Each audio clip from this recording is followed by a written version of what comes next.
continuing my talk here with Anthony Webber, picking up where we left off.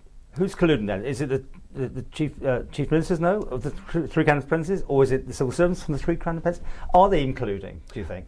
Well, I think you have to bear in mind that the senior officers of the crown dependencies and the attorney generals, the crown officers, they do have regular communications with the UK Home Office and other key UK government departments. I mean, obviously, that has to be, part of day-to-day intergovernment running of affairs. But to make this decision, which is a political decision, in my opinion, was a wrong one, because they were putting the Isle of Man, in this case, in the firing line for something which, they'd have to be pretty good to win when a tribunal had already unanimously decided that the information should be revealed. Well, you won all this. It's right for everyone to find out now. What happens now? Is there anything more that happens, or is that the end of it?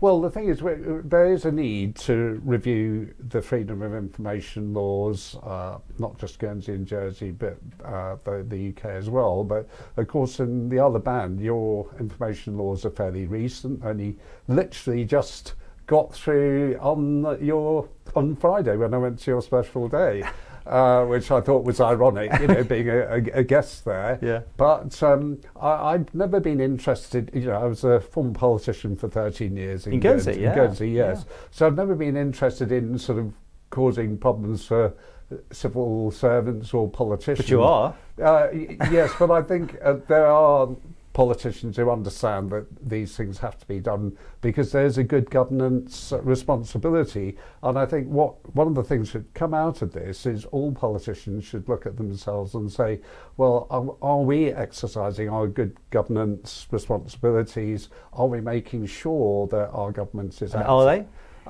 Well, I think obviously Kate Beecroft is one example of somebody who has done. I'm not going to talk about what's happening in Guernsey and Jersey because it'd take forever, but if we focus on the Isle of Man, I'm certainly hoping that once they got the full information, because we're going to be sending more information out, that they will be asking questions. And of course, I think it's quite possible there's been internal debate about whether there should have been involvement, and if there hadn't been, it would be pretty crazy, because the Isle of Man and the other two dependencies with the Home Office have been defeated twice in the courts. Yeah. But I wasn't happy about tactics such as the Crown dependencies saying that if the information was revealed, there'd be a chilling of relations between the Crown dependencies and the UK, because I think that's really threatening behaviour. We never did that sort of thing when I was in the States of Guernsey, and I think this sort of arrogant type attitude is really unbecoming. Is it like Yes Minister, the TV programme then? Is that where the Sir Humphreys and that sort of thing running the shows? Or in your view, of course? Funny enough, on your special time all day, a lot of people did actually say that, it's reminiscent of that.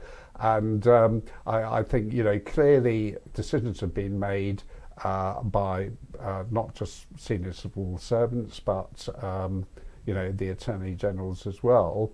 And if there has been political authority, it's come after the event. But one of the things I would be asking is, had the Chief Minister actually ever even seen these communications before he belatedly gave the backing? And some of these politicians who've kept quiet about it, have they actually seen the communications? Because it's sort of a bizarre scenario that when this matter first was asked at the Home Office as to whether the minister would agree with it being kept secret, this minister signed the secrecy order without seeing any of the communications. So that's huge. It is. That sounds really huge to me. But it is. But I actually think that I would be surprised if any of the politicians in Jersey, Guernsey and the Isle of Man have actually seen the communications at the time that they decided to fight this. And, you know, if that's the case, I think it's pretty deplorable. No, I mean, I think Howard Quayle codedly said that day-to-day things are dealt with by civil servants. In reply to one of Kate Beecroft's questions, I think I remember rightly, I was saying, you know, obviously we can't know everything, so we have to leave the guys who know what they're doing to do it. Yes, but this is a political decision. And yes, it's well known that there have been changes in government over the last 10 years or so, and civil servants are given more executive policy making, decision making. The problem with that is there should always be political oversight of everything they do, and if they make a mistake, then there has to be a politician who's accountable as well as the civil servant, because you put civil servants in these positions because they've got through an interview process, and, you know, part of that is having good judgment, and you certainly expect your senior politicians to have good judgment as well, and you expect there to be a relationship with the civil servants and the senior ministers whereby everything is discussed.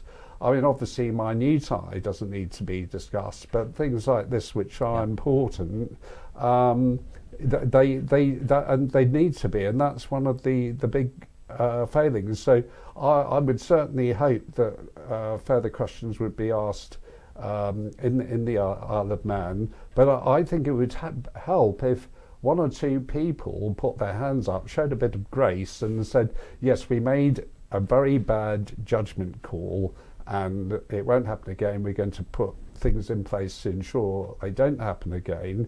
But to say things like, oh, the matter's closed, when it clearly isn't, I